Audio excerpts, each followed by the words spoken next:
네, 3학년, 어, 3학년이 아니네요. 2학년 2학기 천재노 교과서 국어입니다. 자, 일단은 낙화 할게요. 일단 선생님이 여기 제시된 거는 자습서랑은 다릅니다. 근데 해설만 여러분이 잘 듣고 적용해서 자습서 문제 풀어보는 거예요. 자, 낙화라는 시를 우리가 이제 들어가 보면 이 낙하는 떨어질 낙이라는 한자입니다. 예, 떨어지다. 떨어질 낙. 예, 이 화자는 꽃 화자입니다. 그러면 무슨 뜻일까요? 자, 떨어지는 꽃이다 라는 의미의 제목입니다.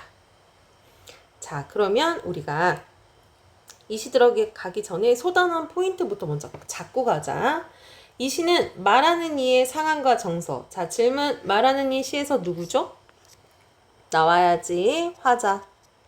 화자가 지금 어떤 상황에 처했고 어떤 정서를 갖고 있는지가 중요합니다. 정서를 아는 건데 늦은 봄 꽃잎이 어지럽게 흩날리며 떨어지는 장면을 보면서 문득 저렇게 예쁜 꽃이 떨어지고 얼마나 슬퍼 라고 하면서 이별을 생각을 합니다. 근데 거기서 그냥 끝났으면 사실 시로 표현이 안 됐을 거란 말이야. 근데 그 꽃을 떨어지는 걸 보고 이 사람은 꽃이 떨어지면 그 다음에 뭐가 생겨요? 열매가 맺거든요. 이게 자연의 순리입니다. 그러니까 결국에는 꽃이 떨어짐으로써 정말 더 좋은 열매를 맺게 된단 말이죠. 그걸 보면서 인생사의 모습과 서로 유추해서 보는 거야. 미리 선생님이 해본다면 남녀 간의 사랑이나 이별이나 누군가의 만남의 헤어짐도 있잖아. 물론 슬픈 거긴 하지만 그걸 통해 사람은 성찰을 하고 좀 더 성숙을 한다 이거죠. 아까 선생님 앞전번에 얘기했었죠. 그걸 통해 어떻게 한다? 나 그 다음 사람한테 더 잘해야 되겠다. 나 이렇게 해야 되겠다. 라는 뭔가 배움을 갖는다. 만약에 배움이 없다? 그 사람은 이기적인 사람이야. 자, 그래서 이별에 대한 깨달음을 얻었다라는 겁니다. 자, 그럼 두 번째. 시에 사용된 표현 방법은 겉으로는 모순되어 있으나 실제로는 그 삶에 진실이 담겨 있다. 선생님 역설법 자세히 설명 안 할 거야. 우리 앞에서 먼 훗일이라는 시를 제대로 본 사람이면 이해할 수 있을 거야. 그럼 역설법 왜 쓰는 건가? 그냥 할 수도 있는 말들을 우리가한테 한번 던져주면서 이거 좀 말이 안 되는데? 근데? 한번 생각해볼까? 라고 하면서 좀 더 생각을 할 여유를 주는 거야. 즉 참신하고 좀 더 깊은 인상을 준다라는 거지. 자, 그러면 내용 한번 들어가 볼게요. 근데 선생님은 항상 이렇게 시를 가르치면서 느끼는 게요. 어쩜 저런 자연 현상을 보고 어쩜 시인은 이런 생각을 할까? 사실 시인을 떠나서 똑같은 인간으로 태어났는데 저 사람은 어떻게 저 상황을 저런 식의 관점으로 바라볼까?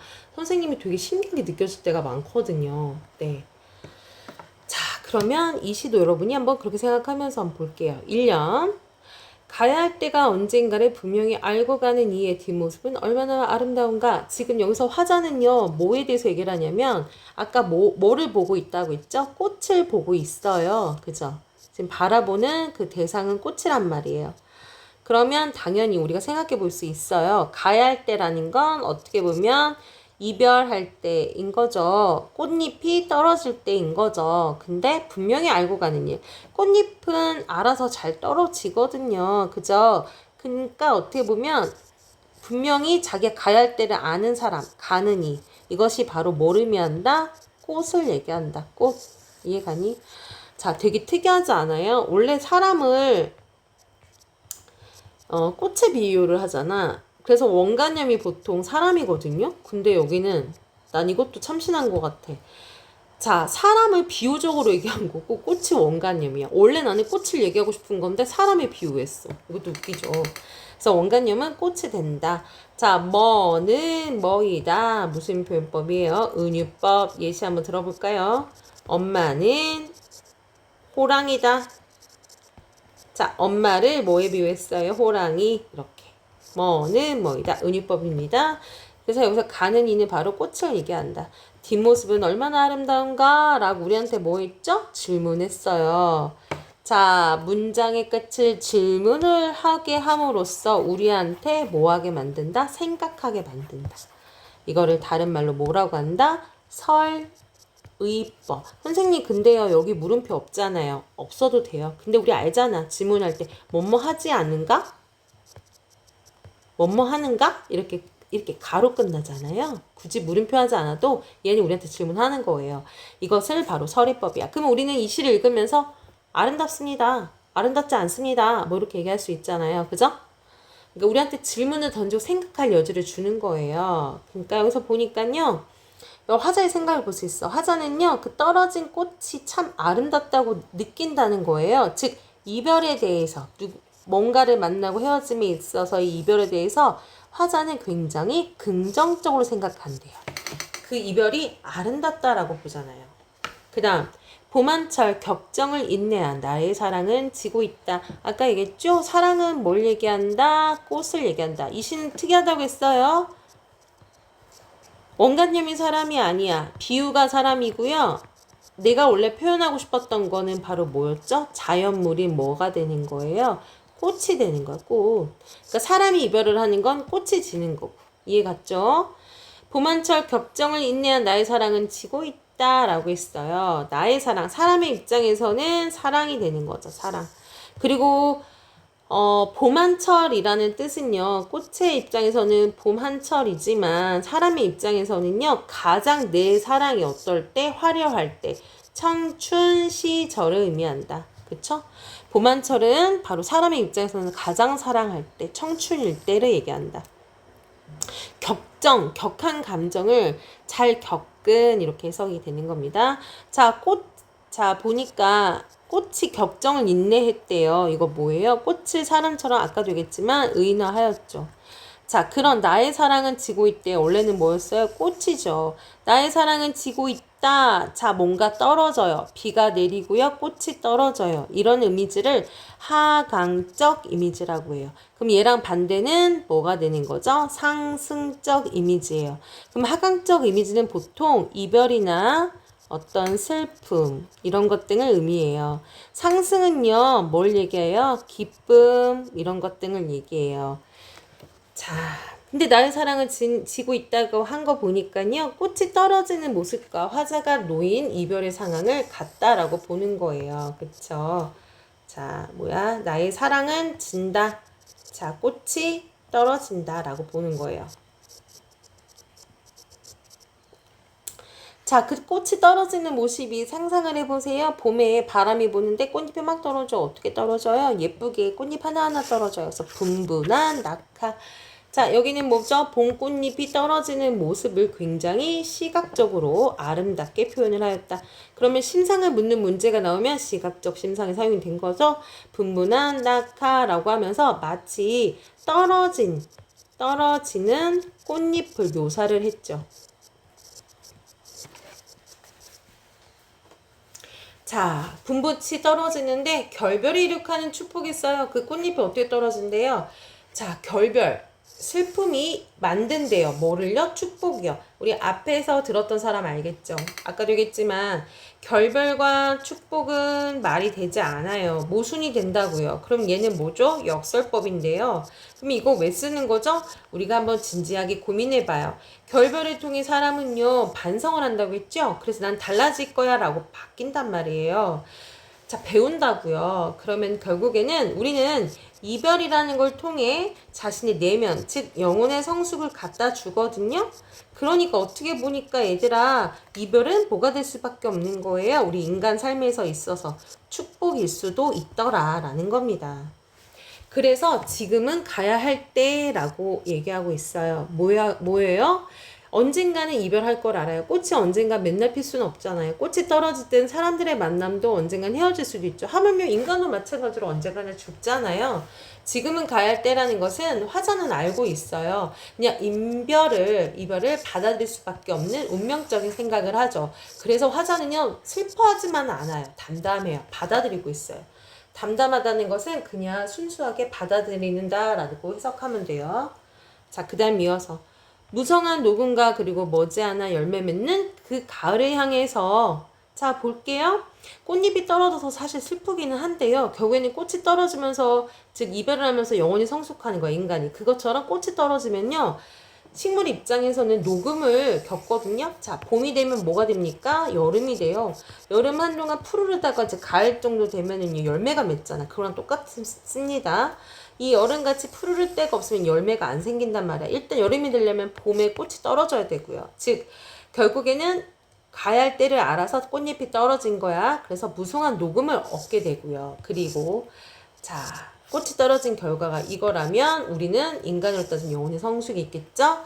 뭐잖아? 열매도 맺는데요. 그러면 푸르름과 열매를 맺는 건 동일한 의미입니다. 뭐예요? 꽃이 떨어진 후의 결과이자 결국에는 인간에게 가져다주는 영혼의 성숙을 의미한다. 그래서 열매 맺는 그 가을, 가장 성숙한 계절이죠? 그 가을이에요. 그때를 향하여 나의 청춘은 꽃답게 죽는다.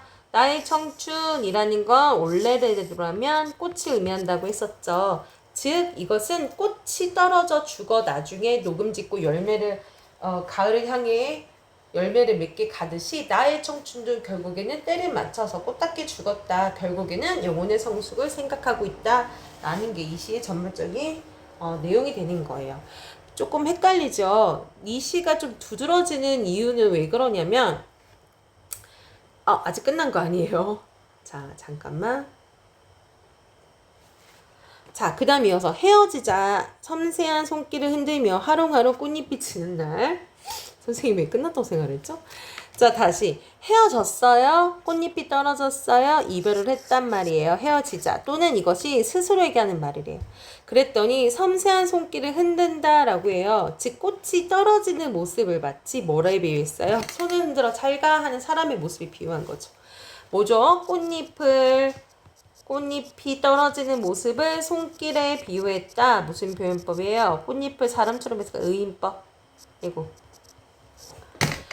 하롱하롱 꽃잎 지는 어느 날 하롱하롱은 아주 얇고 예쁜 꽃잎이 떨어지는 모습을 비유적으로 얘기하는 것을 하롱하롱 얘기하는 거예요. 자, 아름답죠? 자, 이거 무슨 표현이야? 시각적인 표현이 되면서요. 의태어가 되는 것이다. 자, 모양을 흉내낸 거니까요. 꽃잎이 떨어지던 어느 날, 그러니까 이별하는 그 날이 되겠죠. 자, 진짜 중요한 거 나와요. 나의 사랑, 즉 그것은 원래 꽃이고요. 나의 결별, 뭐야? 꽃이 떨어지는 것.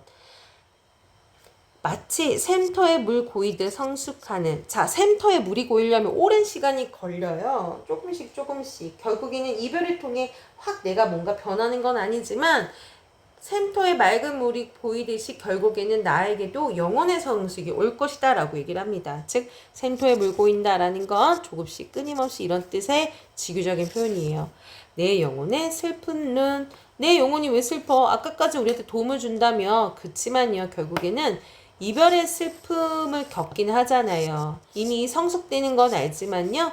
이별의 슬픔을 통해 성숙되는 영혼의 모습을 얘기하고자 내 영혼의 슬픈 눈이라고 비유한 거예요. 알겠죠? 자, 그럼 여기서 바로 이제 소단원 핵심 정리로 넘어갈게요. 이 시의 주제는 간단합니다. 결별을 통해 삶의 성숙을 이룰 수 있다는 거고요. 이 시가 되게 재밌는 게 자연의 현상과 인간의 삶을 연관시켰다라는 거고요. 직유, 의인, 은유도 다 사용이 되었어요. 그리고 의미상 어울리지 않는, 그러니까 예를 들어서 결별과 축복은 서로 어울리는 말이 아니란 말이야. 그죠? 근데 이것을 사용함으로써 의미를 잘 나타냈다. 이 시의 성격을 보니까요. 사색적이야. 사실은 이 시가 나오기까지 진짜 철학자가 쓴 것만큼 그 이상으로 생각의 깊이가 느껴지거든요. 사색적이라는 것은 어떤 생각의 깊이, 생각을 많이 하는 것을 얘기해요. 서정적인 건 어떤 분위기를 담고 있더라. 독백적이라는 것은 어떤 말 하는 거죠? 혼잣말 하는 것을 얘기합니다. 이해 갔죠? 자, 그러면 여기서 여러분이 봐줘야 될 게 무엇이냐면요. 자, 이 시에서 자연현상과 인간의 삶을 연관시켰다는 게 중요해요. 즉, 자연현상은 꽃이 피고 언젠가는 열매를 맺듯 이것처럼 인간 역시 이별을 하지만 영혼의 성숙과 내면의 성장을 이룬다라는 얘기입니다. 결국에는 우리는 자연의 현상을 통해 인간의 삶도 참 비슷하구나. 즉, 우리 화자는 이별에 대한 그런 깨달음을 이런 식으로 자연현상과 인간의 삶 사이에서 비교를 하여 얻었다라는 겁니다. 자, 이 시에 사용된 역설적인 효과 볼게요. 결별은 슬픈 건데요. 축복을 만든대요. 이미 이거 말 자체가 안 돼요. 하지만 생각해 보니까요. 우리는요. 영혼의 성숙이라는 것을 알 수 있어요. 근데 어떤 사람은 영혼의 성숙이 안 온 사람도 있어. 자, 이렇게 역설은요. 재밌잖아요. 참신하고요. 사람들 귀에 쏙 들어와요. 눈에. 인상적인 느낌을 줍니다. 또한 전달하고자 하는 의미를 강조하고 있다라는 얘기입니다. 자, 그러면 그림 보면서 한번 볼게요. 꽃이 떨어져요. 낙화돼요. 우리 사람으로 따지면 사랑과 이별을 겪죠. 그리고 나중에 열매를 맺는 가을이 돼요. 영혼의 성숙이 됩니다. 다시 얘기할게요. 자연의 순환과 우리 인간의 어떤 사랑과 이별이 굉장히 어떻다? 비슷하다라는 걸 얘기하겠습니다. 자, 그래서 오늘은 여기까지 끝.